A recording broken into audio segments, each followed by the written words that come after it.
I'd like you to take a moment right now and think. If you just had one word or phrase that sums up your experience these last few days, what would that word be? Just take a minute. Maybe open up your telephone app and write it in your notes. One word or phrase that sums up your experience. Maybe even whisper it to the person next to you, if you know them. Don't creep anybody out, please. Think about that one word or phrase, and then maybe when you're on the plane or when you're waiting for the shuttle or when you're in your room by yourself later tonight, think about why you chose that one word or phrase. Why did you write that word or phrase that you did? What was it about that word or phrase that inspired you? And then, what are you going to do about it? What are you going to do with your word? Now, I'm very pleased to invite to the stage and to spotlight some people who, as Julie Castle so profoundly said it in her opening session, the founders of what comes next. Amazing leaders in our movement who have generously agreed to share their word with us today, to share their why, and to tell us how they put their word into action. Come on, guys.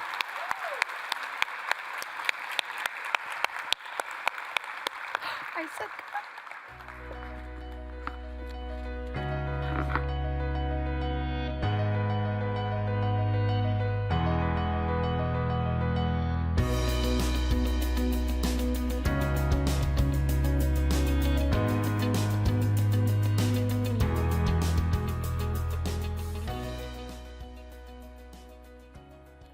"2013, my first time ever attending the Best Friends National Conference.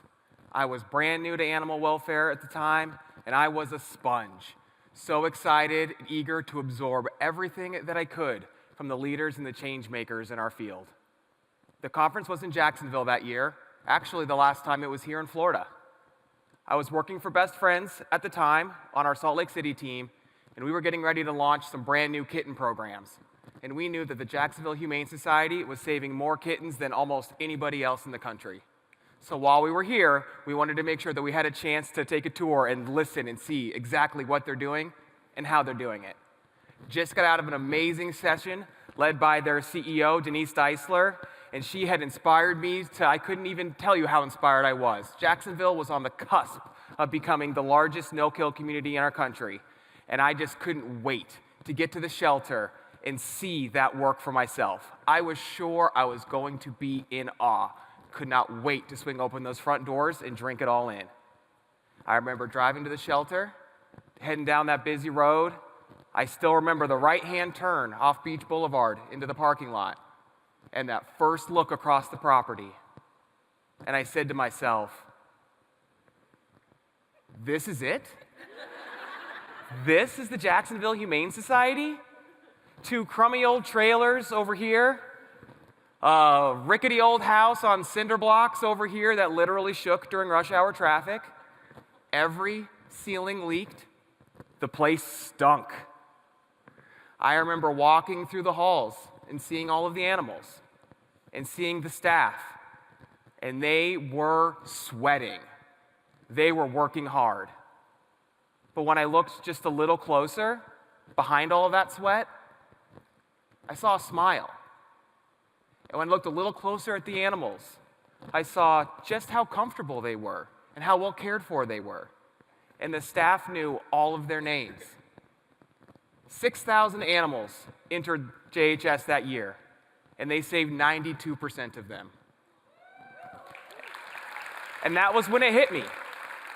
JHS wasn't saving all of those lives because of anything that they had. In fact, it was because of what they didn't have. JHS influenced change in Jacksonville and across the country because of their determination to save more lives and their tenacity to get the job done. Leadership doesn't require fancy things. No kill doesn't require 50,000 square feet. It comes down to setting a goal and being willing to hold yourself accountable and making sure that you get the job done. And now, fast forward a few years, where I'm lucky enough to come to the Jacksonville Humane Society every day, I'm reminded of those things, those lessons. And yes, we have the amazing 50,000 square foot building now, but that's not why we do this work. That's not why we save those lives or why we're a leader in animal welfare. It's not for spotlights or for accolades. It's because it's the right thing to do, and it's what our community needs from us. Everybody can achieve great things. You can achieve great things. All you need to do is say that animals will no longer lose their lives in your community. Hold yourself accountable to achieving that goal, and don't give up until it's done. Woo!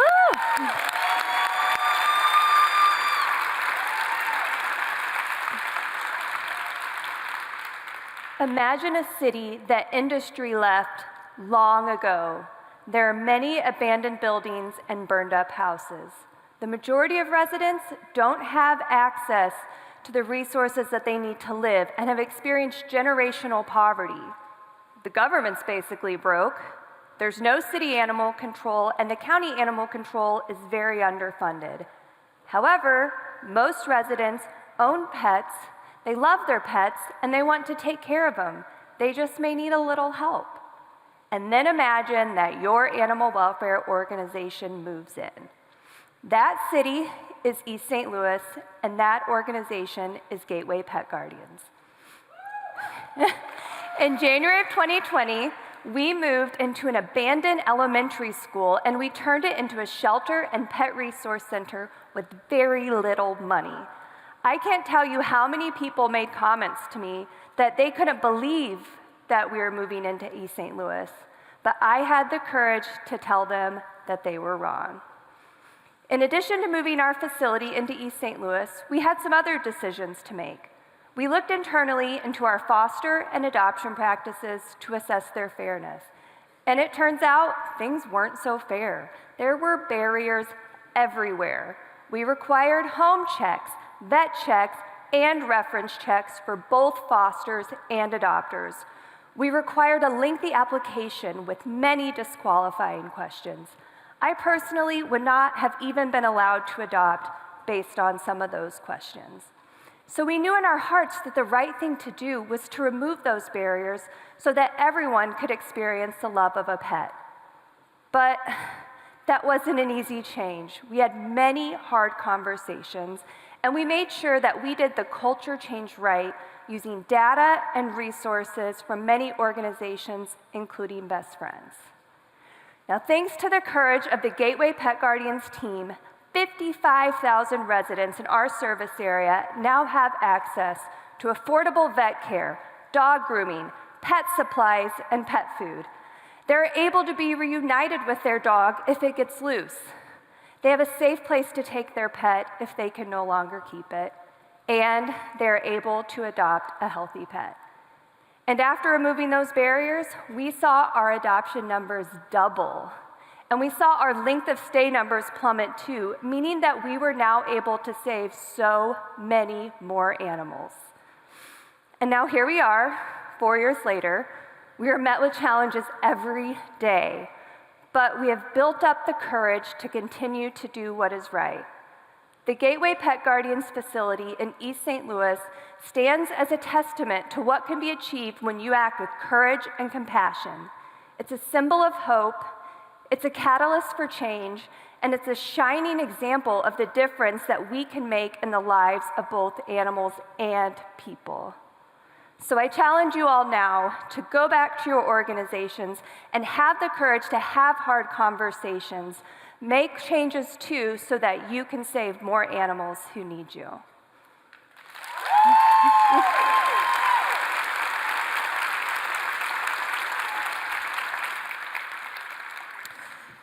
Have you ever felt that pressure when you look down a run of kennels and you see all those eyes depending on you?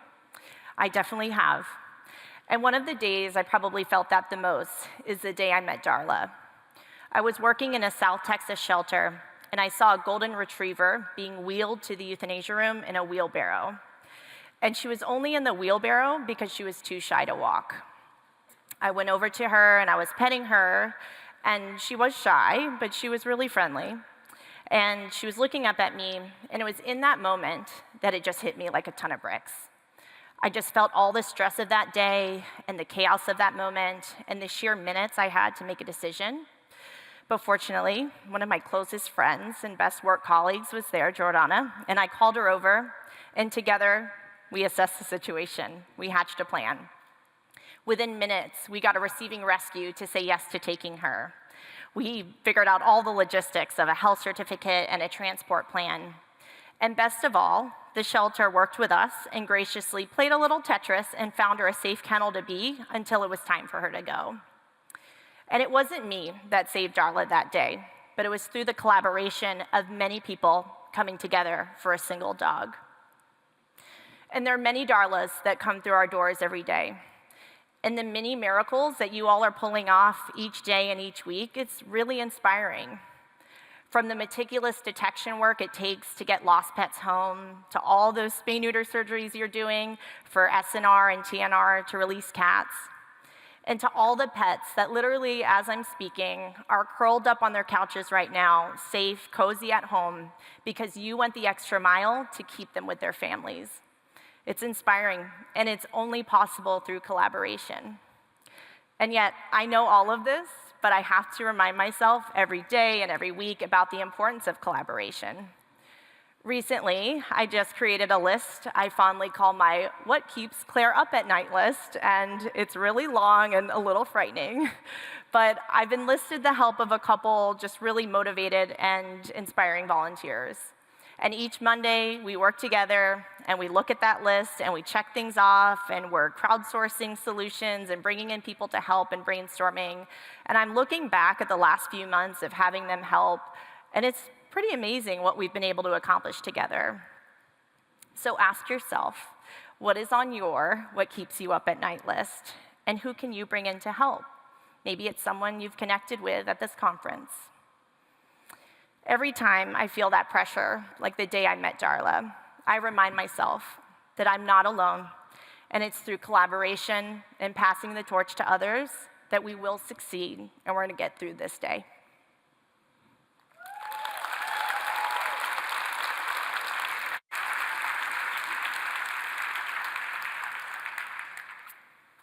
Inclusivity facilitated, shaped, and developed me into the veterinarian that stands before you today.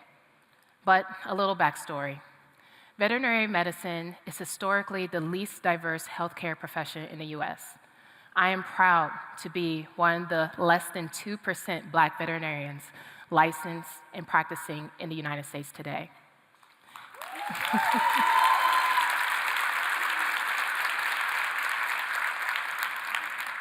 But the question remains, how did a young Black girl who grew up in the historical Black neighborhood of Houston, Texas, who had no pets growing up, became a veterinarian?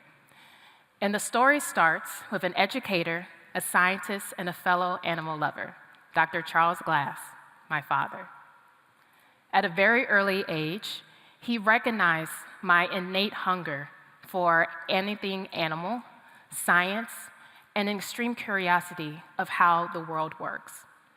He went out of his way to search out learning opportunities for me, whether it was fun trips to the library or museum, fun in-home experiments, or resources that were literally available at our fingertips, the remote control. Jack Hanna's Adventures, Bill Nye the Science Guy, the Kratt Brothers, Nova, Nature, Blue Planet. All of these television programs were my classroom, and I soaked up all of the information. I continued to seek out more as I got older at universities, whether it was MIT's Summer Research Program, Indiana University's Center Study of Integrative Animal Behavior, or my personal favorite, because it was my first, Prairie View A&M University's Research Apprentice Program. These programs were designed to seek out students like me and include us into that space, welcoming us. Providing students like me who may not have had the access, resources, or finances to use a centrifuge, how to use a microscope, understand and respect the scientific method, and develop critical thinking skills. These programs were developing the next generation of scientists and engineers. And these same programs are under attack today. I also had wonderful mentors, but I'm going to highlight just a couple, Dr. Wendell Baker and Dr. James Wilson Jr. These men were super influential in not only prepping me for vet school, but also making sure that I applied and graduated from Cornell University's College of Veterinary Medicine. So now I'm a veterinarian. Smooth sailing, right? Absolutely not. I experienced bias as a student, but even more so as a young professional. And I realized that if I was going to remain in this profession, I was going to have to create my own space in my own lane and learn how to navigate these barriers. I recognize that inclusivity is nothing more than understanding, communication, and empathy, whether it is generational, cultural, socioeconomic, religious, or otherwise. Being able to understand these nuances and be able to respect them helps you to reach across the aisle. So I challenge everyone in this room to reconsider how do you show up and engage with your community, whether it's an individual, a family, or a neighborhood. Take the time to learn some words of another language like vacunas or pulgas, which is vaccines and fleas. Or maybe even cultural holidays like Holy Day. Or fun facts like Marvel and DC not mixing up the superheroes, and maybe even some Star Trek. And even respecting neurodiversity, even the neurodiversity in this very room, because all of us in this room think a little bit differently from one another. By being able to do this, you're able to break down these barriers, reach across the aisle, and hopefully establish trust with your clients who are actually paying the bills. Also empowering you to not only show up and advocate for the pets and the patients that we love so much, but also being able to be even more impactful in their health and their well-being.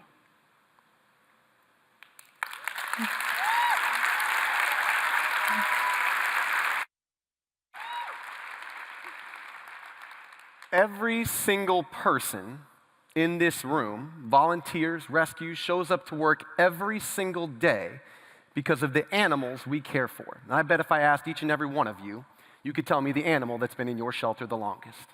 And that was me. When I got my first big boy job in animal welfare, I was the director of operations at a large humane society, and I showed up to work every single day to save as many animals as I could. And that first year with that organization, I lowered expenses, I increased revenue, and we brought that organization's save rate to over 90%. And 2 months later, I was fired. It's got a happy ending. I ended up here. It's fine. It's not because we weren't saving lives. It's because nobody wanted to work for me. I forgot about the people.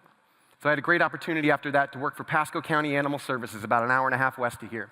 We had a county administrator at the time who had a vision statement: people, purpose, performance. In my best Ted Lasso impression, I said, well, I like that. My leadership journey was just beginning. I had an opportunity shortly after that to attend a Best Friends conference just like this one. And I heard from someone who you already heard from today, and he noted the longest-term resident at his shelter wasn't a dog or a cat. So I got back to Pasco County Animal Services, and I realized the longest-term resident in our shelter was Troy. And as of January of this year, Troy will have been with our organization for 30 years. Now, I now know Troy likes things very specifically. I now know that he spends his days off at the beach, and this year he welcomed his very first grandchild into the world. But here's the deal.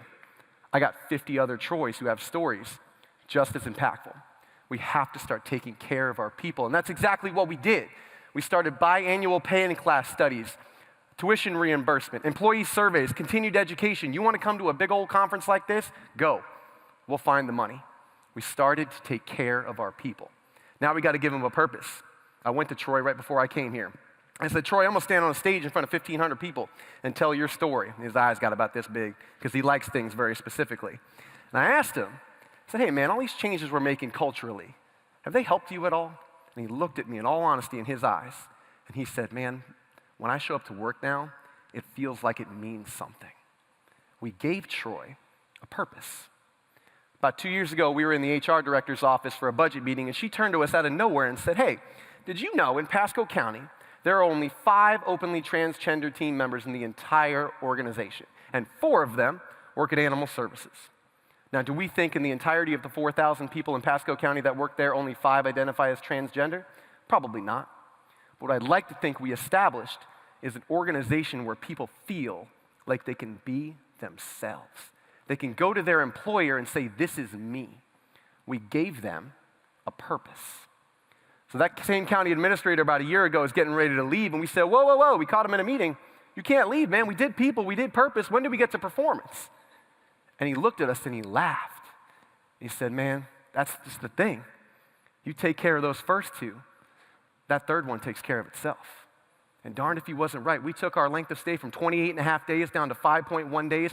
We saved 20 grand a year, 1 year, on medical expenses, and we have kept that shelter at a 90% save rate since 2019.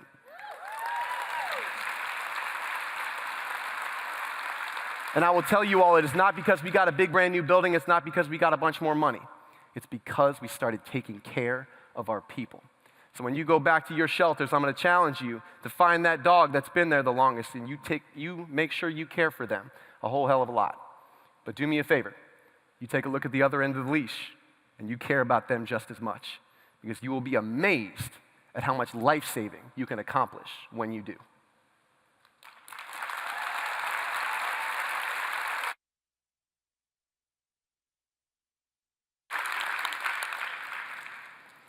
My first day in animal welfare was almost my last day. I was hired into the executive role at the South Suburban Humane Society because of my development and marketing background. And I was upfront about knowing very little about how to run an animal shelter. That's okay, they said, because the shelter is run well. You just have to work on the rest. My first day, I took a wrong turn, and I opened a door to a room that I thought was my office. Instead, behind the door were 7 dogs lying dead on the floor with heart sticks. I left the room. I vomited, I cried, and I started asking some questions that I definitely should have asked before I was hired. I learned that 50% of all dogs and nearly 60% of all cats were dying after entering the shelter. But what's far worse, no one on the management team or the board thought that this was a problem. I went home that night and I called my former boss and I begged for my old job back. She listened to my tearful pleading and she told me that she knew my character well, and she knew that I would not be able to walk away with a clear heart, knowing that perhaps I could make a difference. Go back for day 2 and try. I would love to tell you that change happened that next day, but everyone in this room knows that's not how change happens. Instead, it was relentless persistence to open up our adoption policies, to get the right team in place, to rebuild trust with our communities, and so on. There were major setbacks and times that I thought that things would never change. Our building was a disaster. A printing press warehouse turned into an animal shelter. One day, a pipe in the ceiling burst, and we had to wade through water to get the dogs out to safety. Another day, during a polar vortex in Chicago, an external pipe burst, and a literal glacier of 6-inch deep ice surrounded the shelter. Those are just 2 of hundreds of examples I could give you about that facility. But somehow, in that disaster of a building, we made miracles happen. We went from a place where 50% of all pets were dying to one where we were saving greater than 90% in that little shelter that could.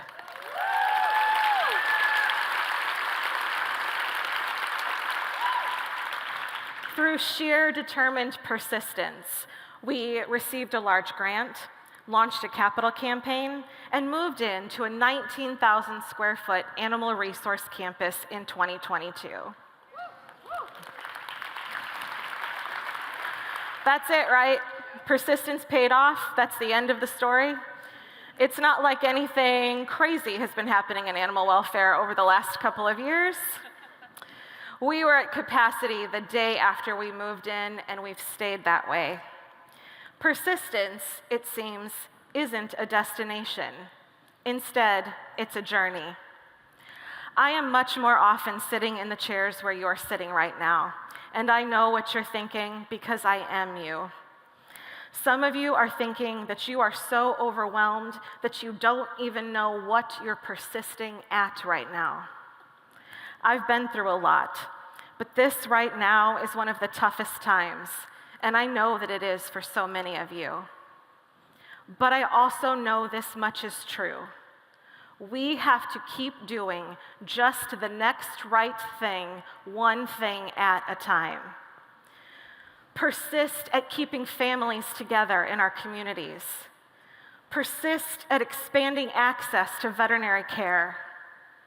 Persist at getting lost pets back home, and persist relentlessly in opening up our adoption policies. I told you that my first day in animal welfare was almost my last day, but still I persist on 17 years later.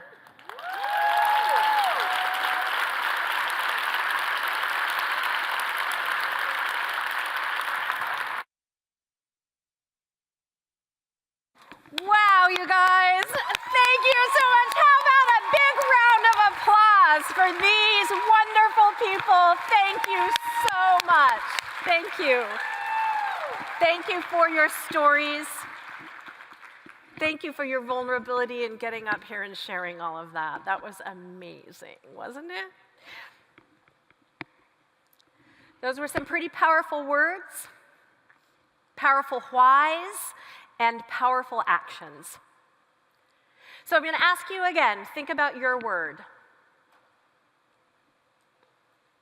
I believe that the best thing you can do to make the most of the experience, to take the tools and the tactics that you learned this week, is to take the time to reflect on that word, write down its why. Write down and map out exactly what you are going to go home and do with your word. And ask yourself, by when? By when could I put some of these tactics and tools in place? What can we do now to get our communities to 2025? We selected the sessions this year for this conference very specifically about thinking how we can act now. I'm going to share my word with you for right now. My word is joy. Yeah, baby, give me some joy. Joy and laughter. I hope you had some of that while you were here these last few days. I know that I did. I was laughing so hard I was crying a few times. And I know that joy and laughter doesn't prevent the heartache that we all experience in this really tough work that we do. But it helps us face what we do every day. And I would like to spread a little joy right now. So, a few of you may have a word assigned to you underneath your chair. If you have a word underneath your chair, and for the rest of you who did not get a word, I guess your word is resilience. Better luck next time.